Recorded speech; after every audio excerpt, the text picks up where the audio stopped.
and take your coffee break with me. Come and take your coffee break with me. Come and take your coffee. Come and take your coffee. Come and take your coffee break with me.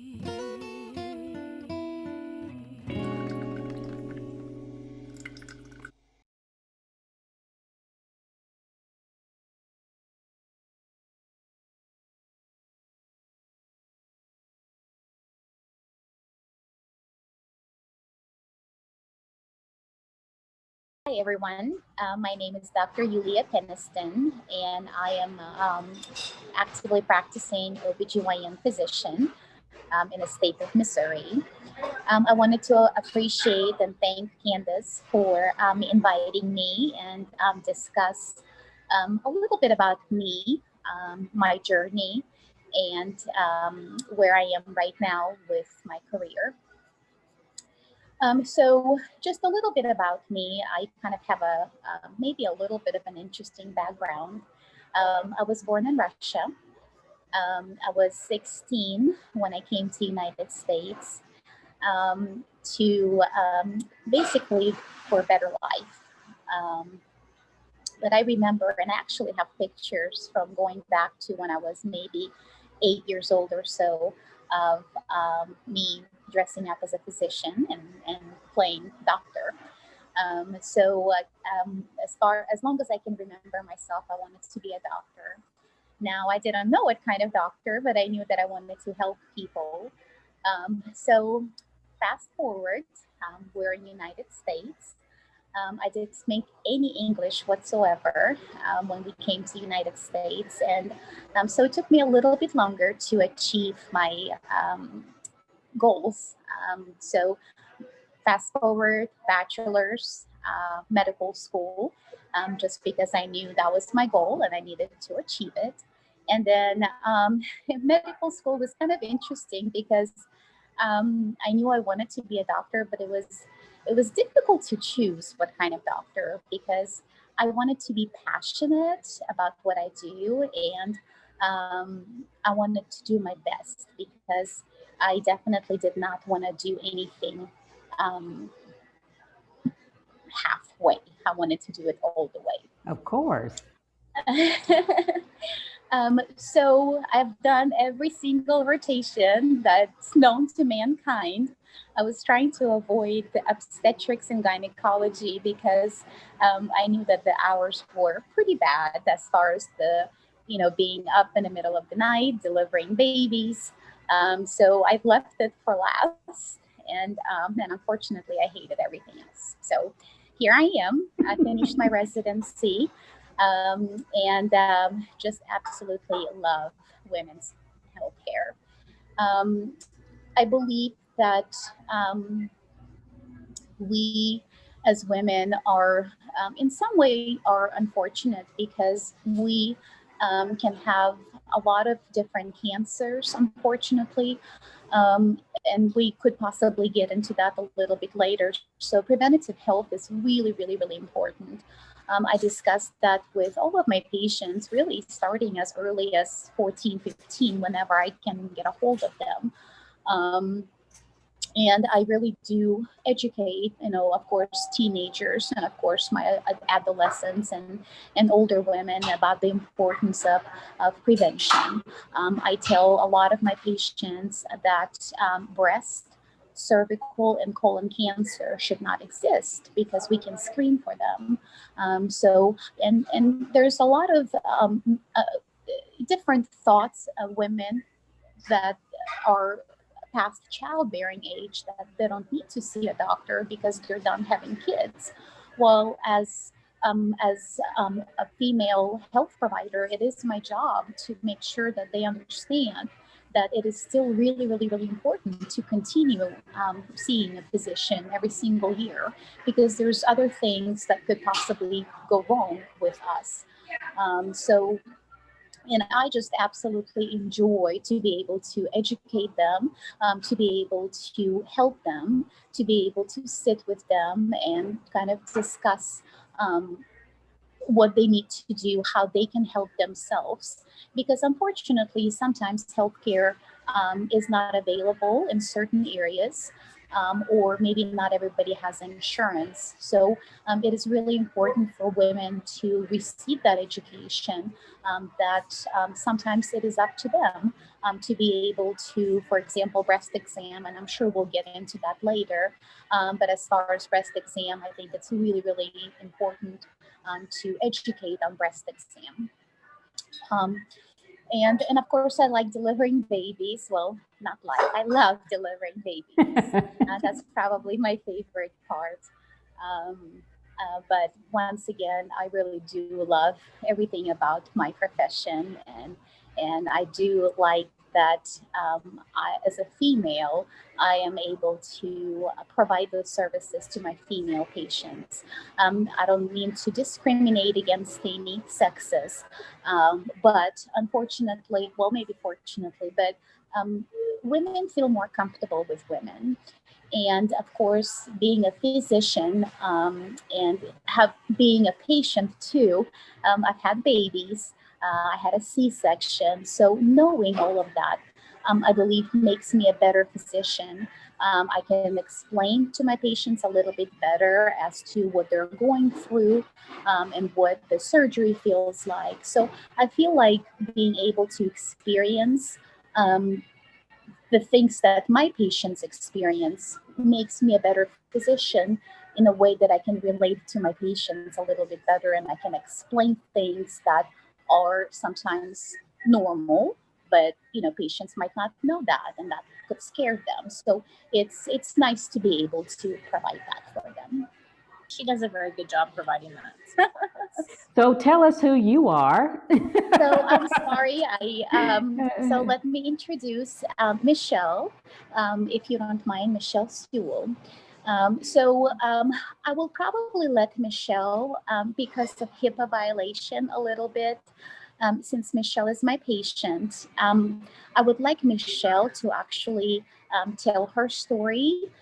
That way it's not coming from me. So please meet Michelle Sewell, a wonderful, wonderful mama, That's a awesome. wonderful, wonderful person, and a breast cancer survivor.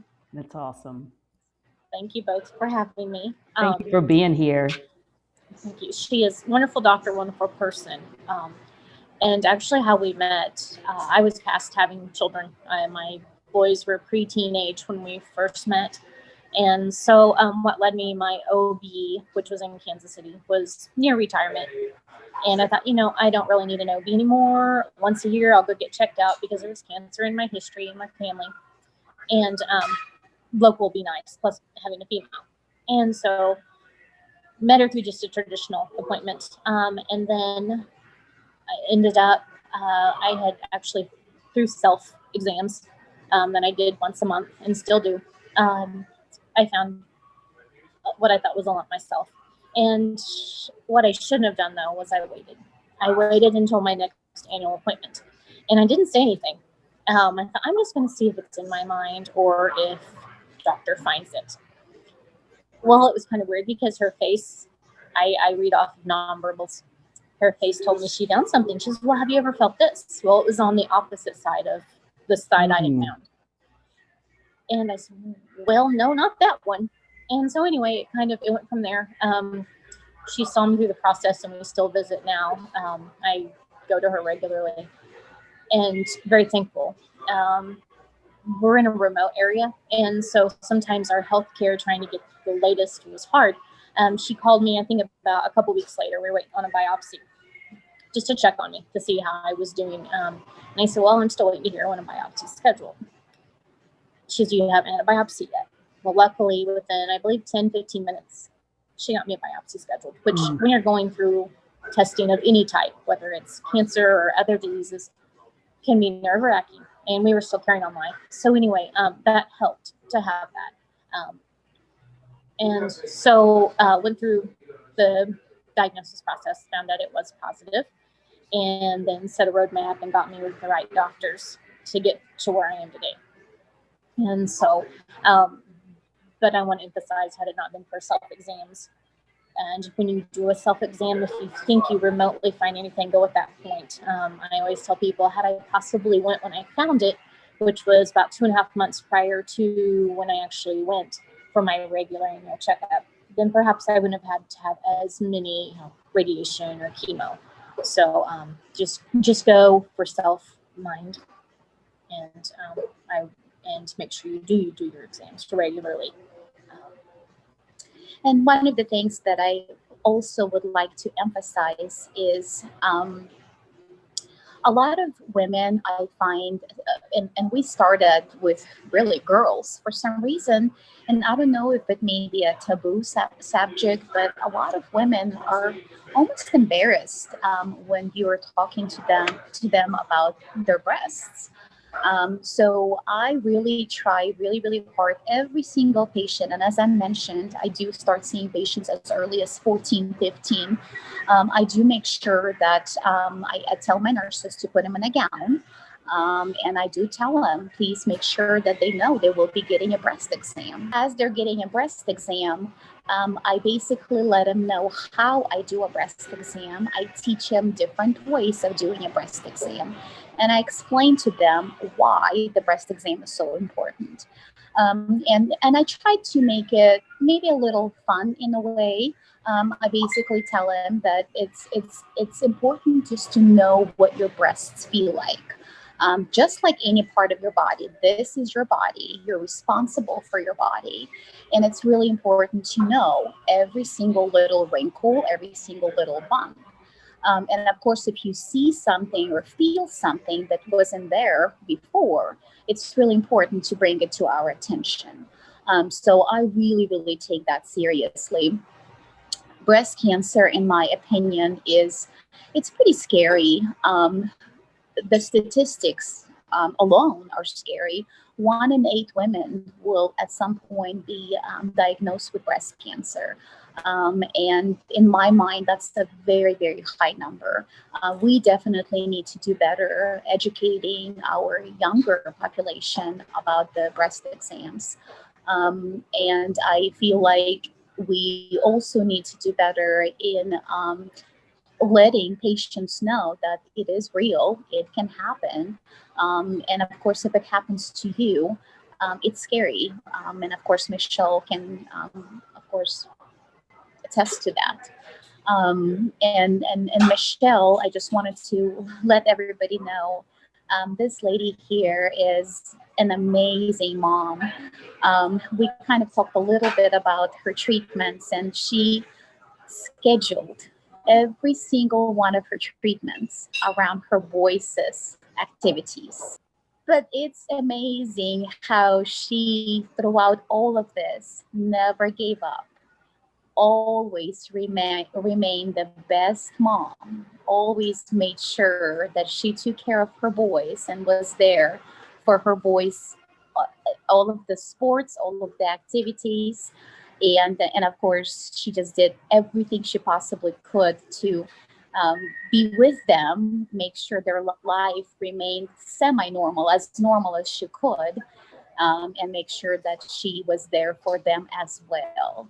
So she's just an amazing person. I had a very good support team, and the team of nurses that I had that administered the chemo or the radiation, I couldn't have asked for better.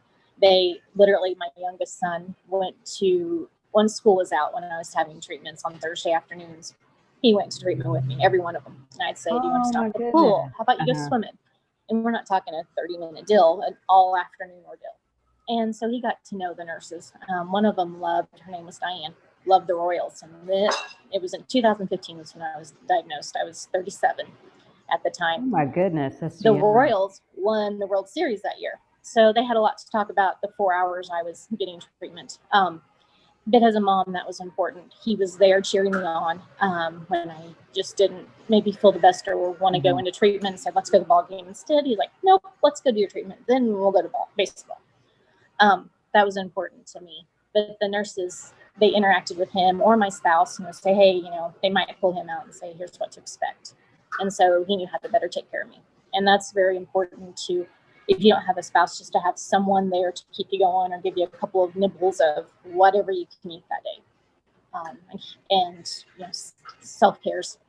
But if you can, going back to the watching ahead of time, if you can take care of your body before there's any type of issues, any type of cancer, any other disease, I believe that's important and can help make it less or make it not even at all.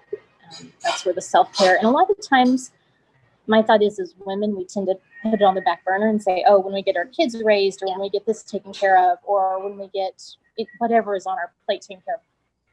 Well, no, we need to take care of our temples right now.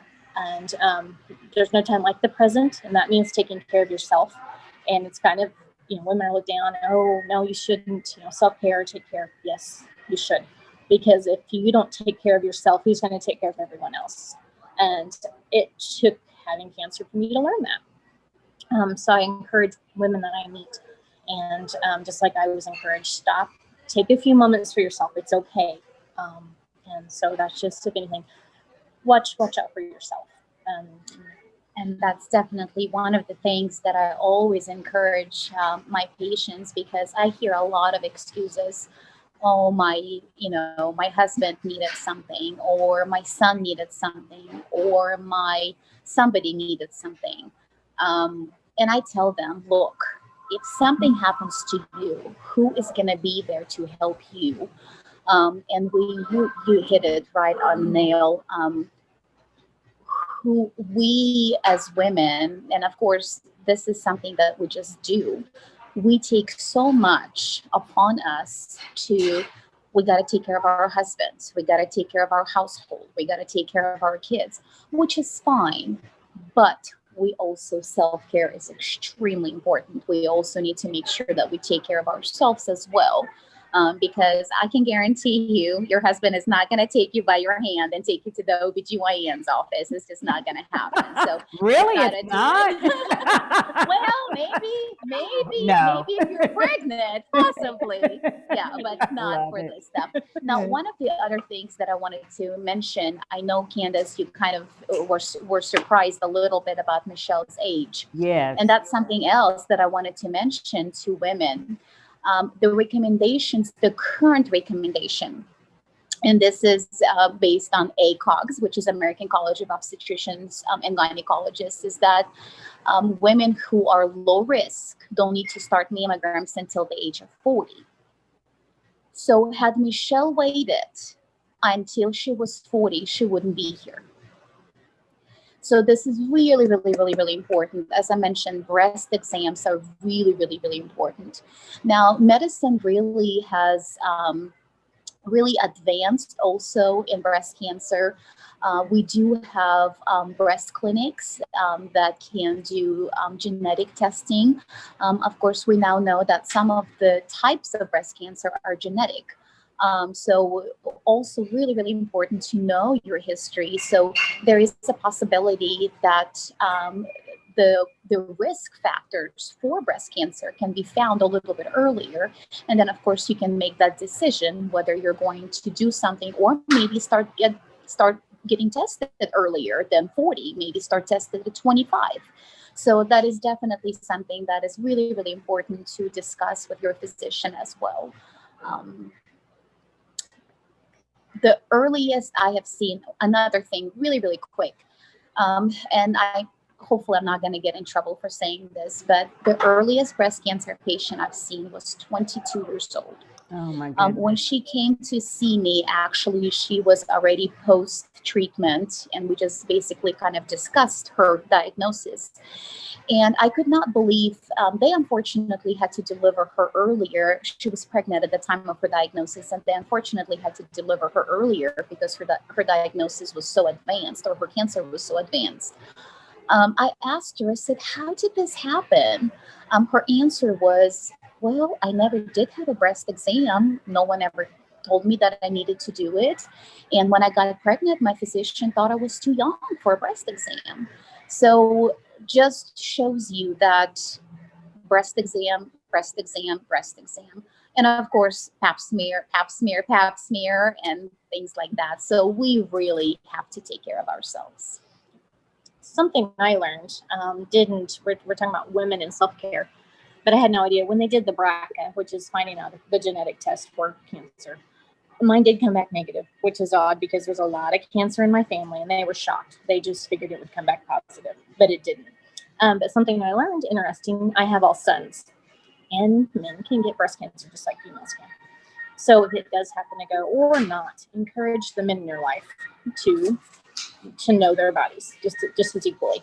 I've met one male that had it, and that is kind of different for men to talk about, and they tend not to talk about cancer in general or health issues, but they need to, and it's important, even though the numbers aren't as high percentage wise, they need to too. Good point. And one of the other things that I admire about this woman is that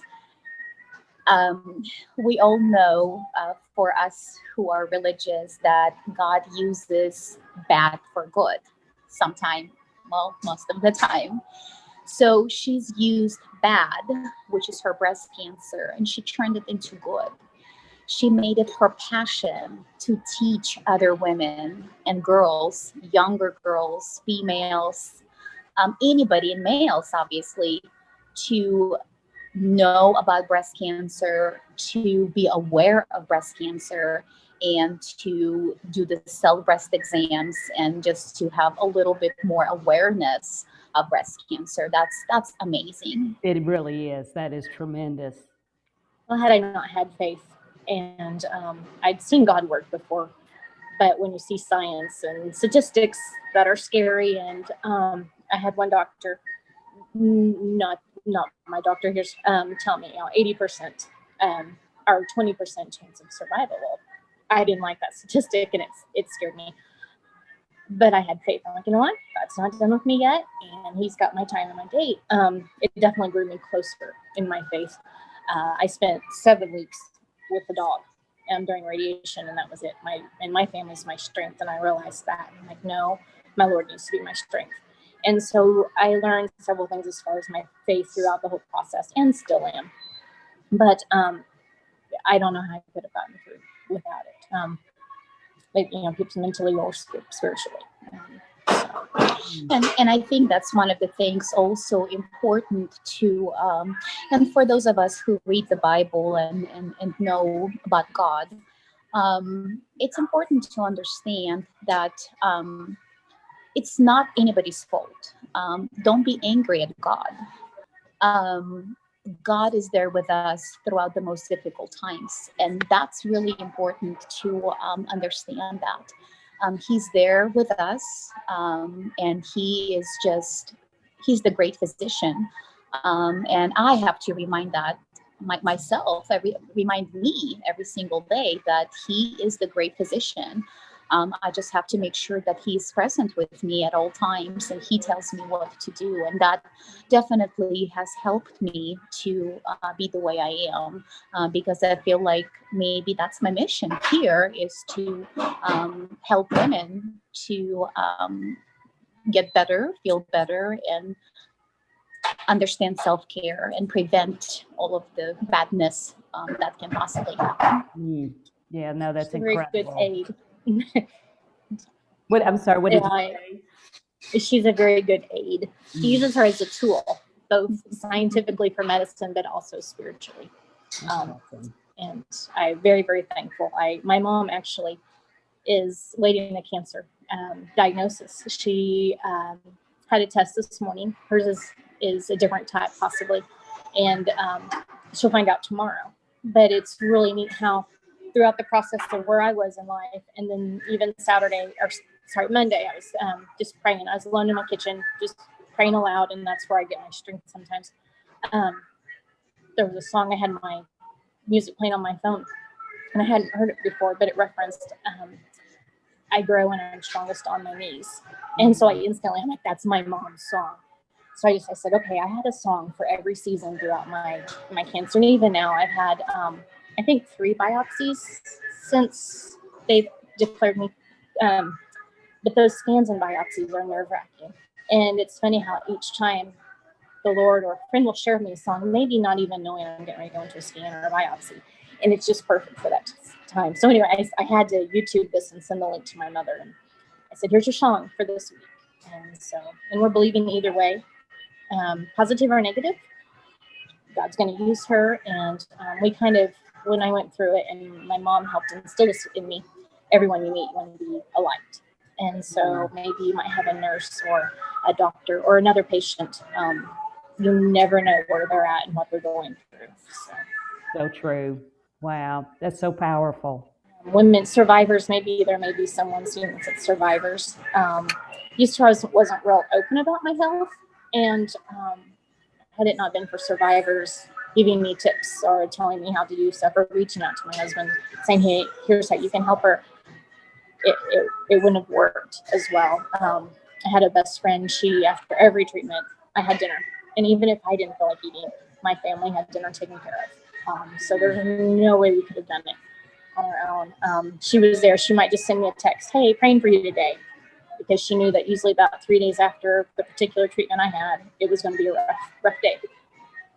So just little stuff. Someone mowed our yard. We still to this day have no clue who it was. Oh, But that's so nice. it was That's bugging me, 'cause awesome. I'm like, ugh. Well, I came home from treatment and it just looked awesome. So again, little stuff that it makes you feel better, and you can rest knowing your yard's done.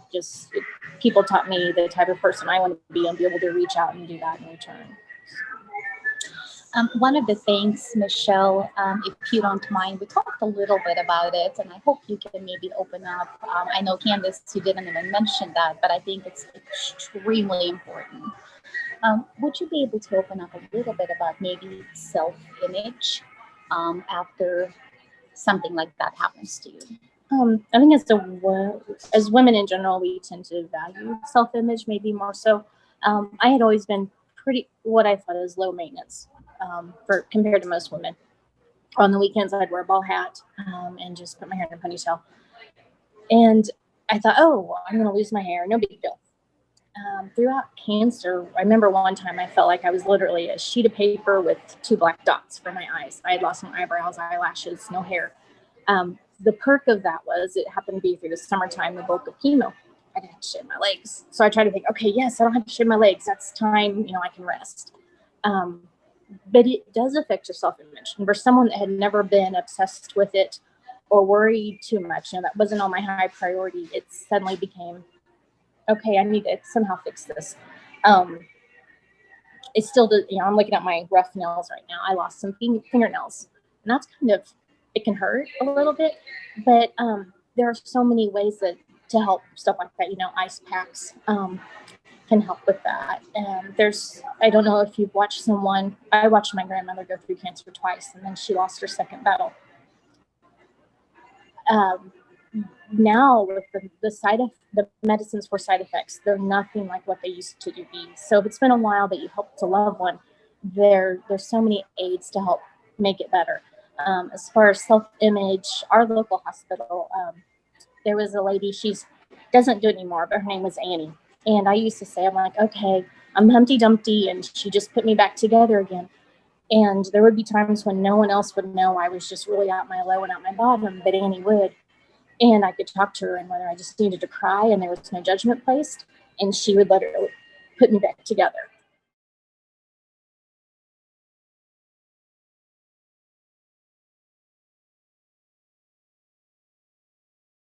Come and take your coffee break with me. Come and take your coffee break with me. Come and take your coffee. Come and take your coffee. Come and take your coffee break with me.